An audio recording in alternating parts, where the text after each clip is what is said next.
Eu acho que pode dar um rebuliço tão impactante quanto a gente descobrir vida fora da Terra.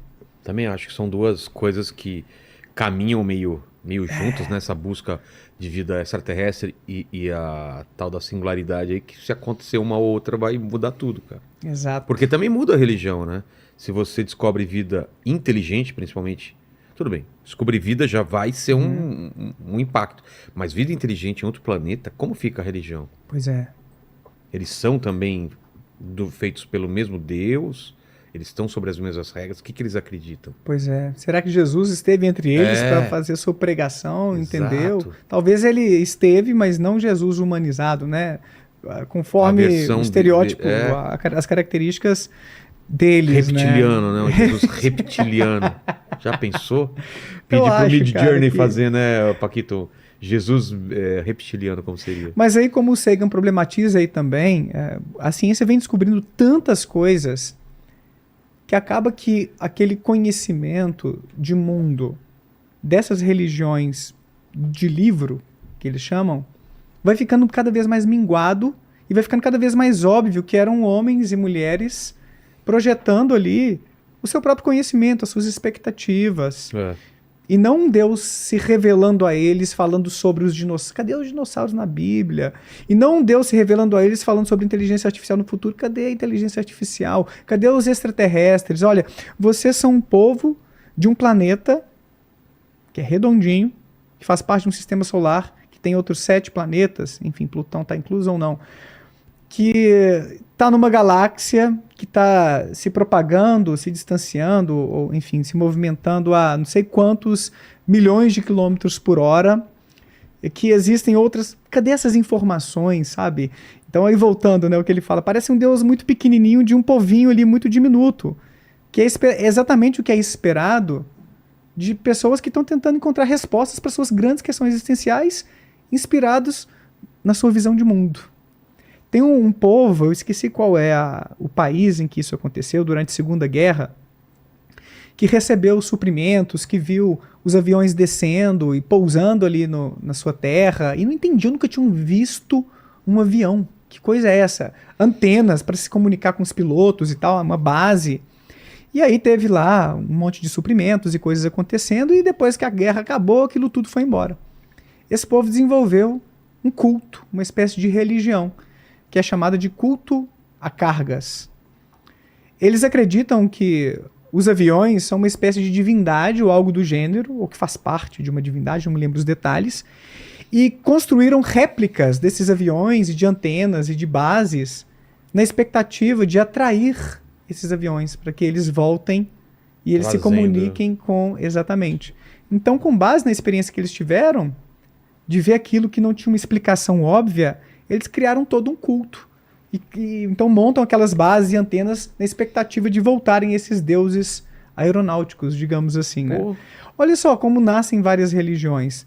E se você quiser, a gente até problematiza um pouquinho do nascimento do próprio cristianismo. Eu recebo no canal, às vezes, Vilela, colegas historiadores. Tá. Igual você traz aqui também, né? O Rodrigo, que é arqueólogo, né? O Rodrigo Saião, Silva, que é um tudo. biblista famoso também. Eu acho que vale a pena, inclusive, ó, quem sabe, fica a dica aí, ó, trazer o André Chevitarese, por exemplo, Jonathan Matias, que são historiadores Boa. Já me indicaram também. do Novo Testamento, da história do cristianismo primitivo, assim, que trazem grandes insights sobre isso. Porque a gente tem a sensação de que Jesus fez aquilo tudo que está descrito ali na Bíblia, e tinha os apóstolos ali tomando nota de rodapé, né? Tomando nota no pé de Jesus, tudo que ele fazia, deixa eu escrever aqui, vamos deixar isso tudo registrado. Sendo que não é essa a história verdadeira, conforme as melhores hipóteses dos historiadores. Nenhum dos evangelhos foi escrito por apóstolos de Jesus, por pessoas que conviveram, que conheceram Jesus. São relatos que chegaram até essas pessoas.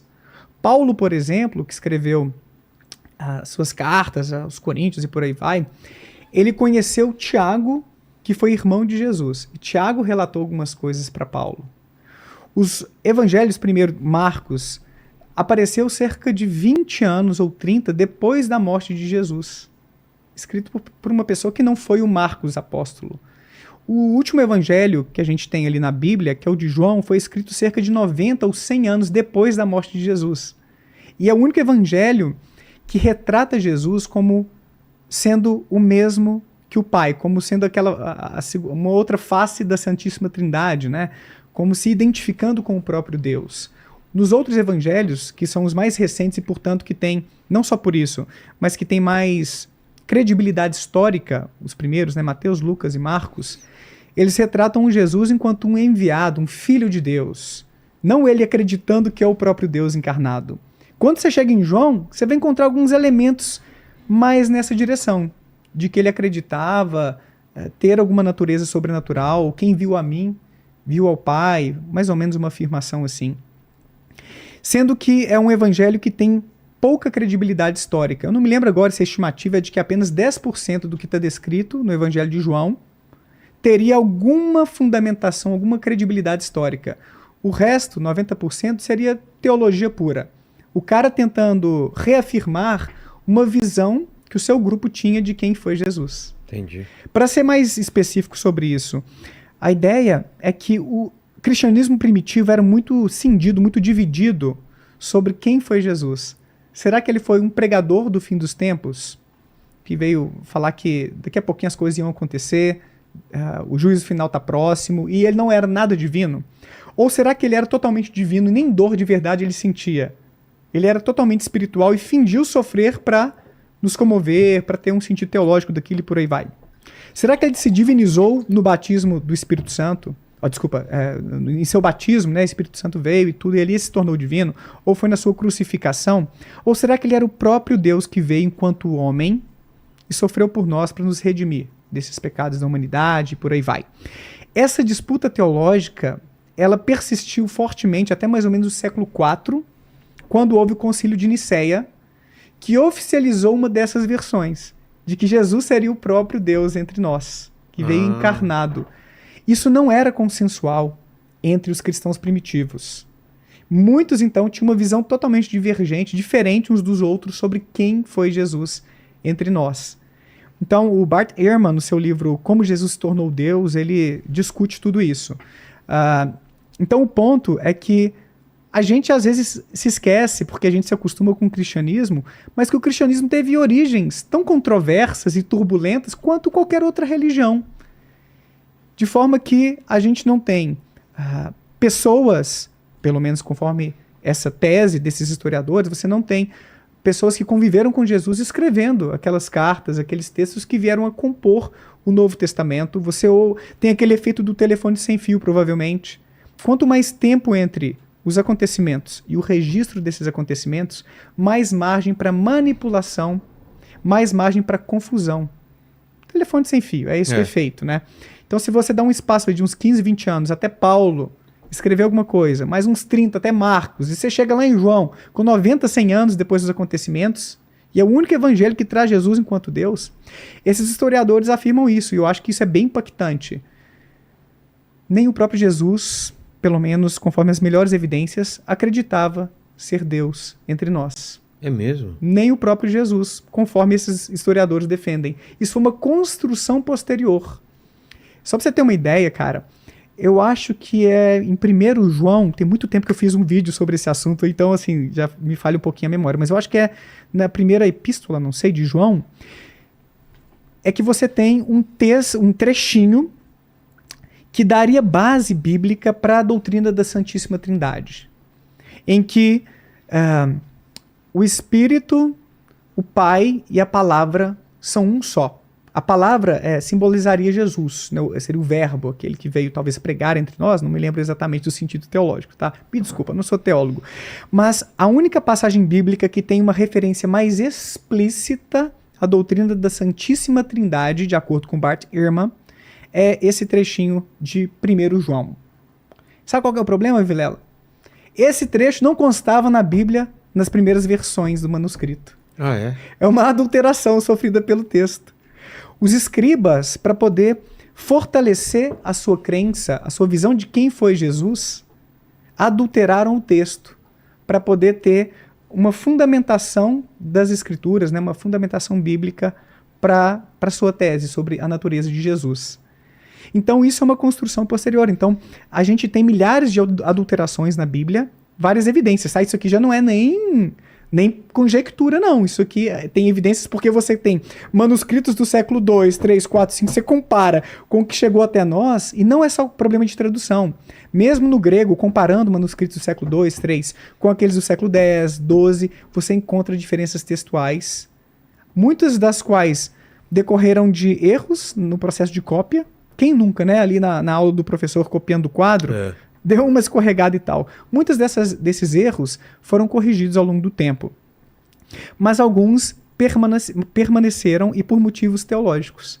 Porque era interessante para um grupo de cristãos que aquilo estivesse ali, não só os errinhos, mas às vezes adulterações de propósito, porque isso viabilizava ou tornava mais forte a sua visão sobre Jesus, por exemplo. Então tem o livro que compila essas evidências e discute, que para mim foi transformador também, na época, lá uns 15 anos atrás, é o livro do Bart Ehrman, chamado O que Jesus disse, o que Jesus não disse, quem mudou a Bíblia e por quê. O Ehrman, ele fala que ele se desconverteu em parte por isso. Ele era um evangélico bem fervoroso, e aí no seu seminário ele foi entrando em contato, porque quem se torna pastor, quem estuda teologia e tal, sabe disso tudo. Eles só não vão levar lá pro culto, né? Não vão falar, gente, ó, não houve testemunho ocular aqui que escreveu aqui o que chegou até nós, tá?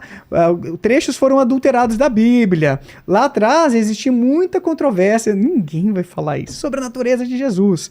Mas ele ficou muito mexido com isso, foi se aprofundando nesse tema, e para ele não tinha mais razão de ele acreditar que aquilo que chegou até ele, até nós, é inspirado por Deus.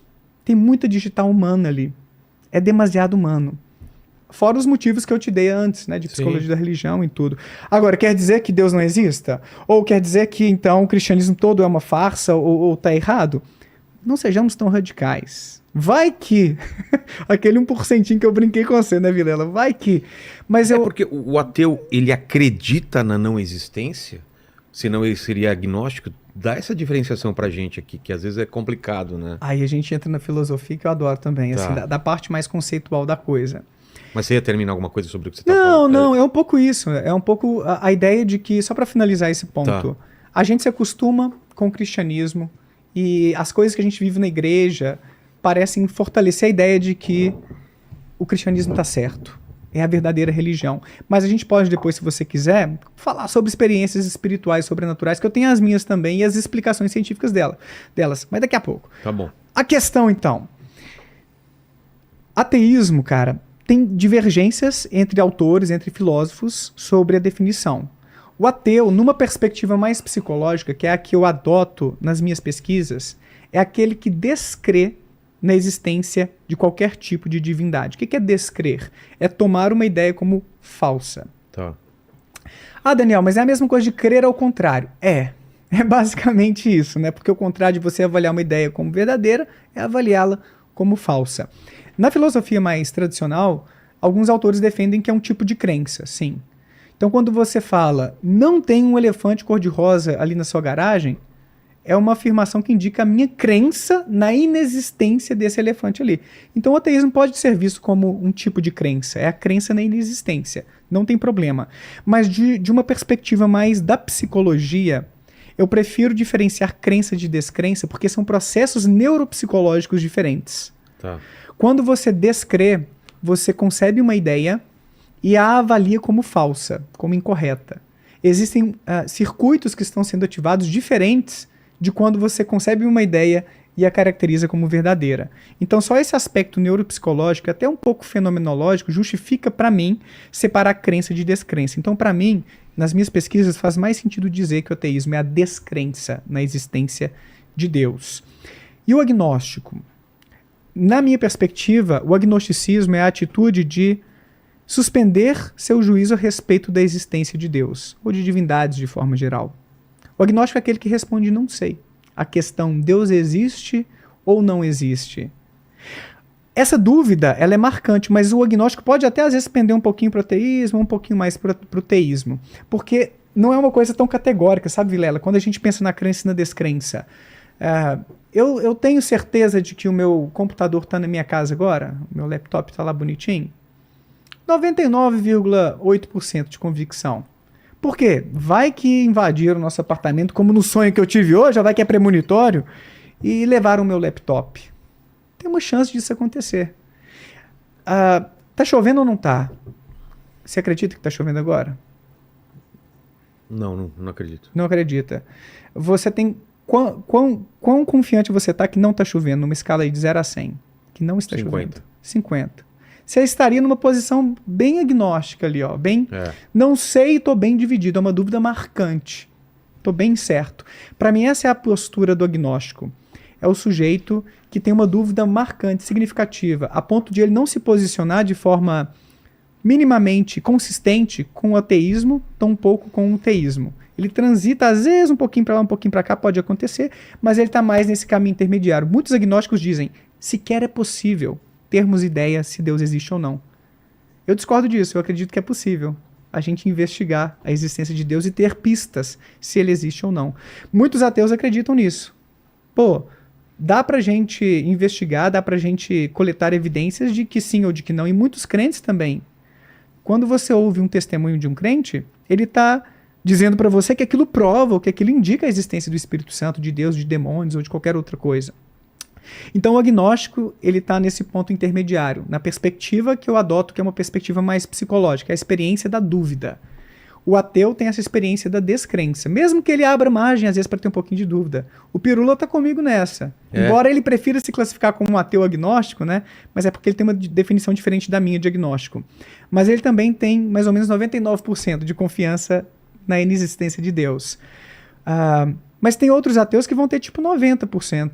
Não tem problema você ter um espaço para dúvida. Se você, na sua vida, tem uma atitude consistente com a negação de que Deus existe, do tipo, cara, pra mim tudo leva a crer que não tem nada disso não.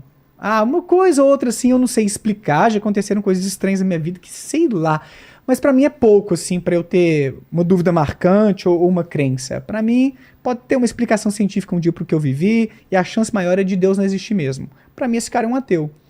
Se ele tem uma postura mais alinhada com essa negação, é suficiente pra dizer que ele é ateu. Não sei se foi claro, assim, é porque é uma parte um pouco mais filosófica de conceitos e tem muitas divergências entre as pessoas sobre o que é o ateísmo, o agnosticismo.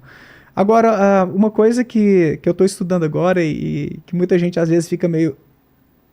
é que existem os ateus místicos. Ateu místico? O que é um ateu místico? O ateu místico é o ateu que... É um ateu não praticante. Não, nem é isso. É o ateu que acredita em algumas coisas sobrenaturais. Tipo? Vida após a morte. É? Astrologia, forças do bem e do mal, amuletos da sorte. Que doido. Porque a questão do ateu, Vilela, num sentido mais estrito, é com Deus. A questão de não haver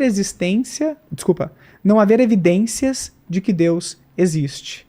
Agora, eu posso negar a existência de Deus, falar, pô, isso é uma construção humana, e acreditar em telepatia, premonição, reencarnação. Tem muitas pessoas que acreditam em espíritos e em reencarnação, mas descartam a ideia de Deus. Não teve um cara que criou tudo, mas tem... Mas tem espíritos por aí, fazem parte talvez de uma outra substância do cosmos, do universo. Quarta dimensão, uma dimensão... Sei lá. Entendi. E um dado interessante, tem um estudo de 2019 que verificou que a maioria dos ateus entrevistados pelo menos, incluindo aqui no Brasil, Estados Unidos... não me lembro se Reino Unido, Japão, são ateus místicos. Eles têm pelo menos uma crença em algo sobrenatural. Que seja na astrologia, que é uma pseudociência, que é uma coisa que às vezes tem alguns pressupostos não muito materialistas. Então, talvez o ateísmo seja o ateísmo místico, mais a regra do que a exceção. Aí eu estou investigando isso agora. A gente coletou dados de quase 2.000 brasileiros recentemente, começamos a analisar. E talvez até o final do mês a gente tenha já algumas respostas sobre os brasileiros ateus quanto a isso. E a gente também está investigando a espiritualidade como um todo, porque ateus também têm experiências consideradas sobrenaturais, espirituais por muitos religiosos.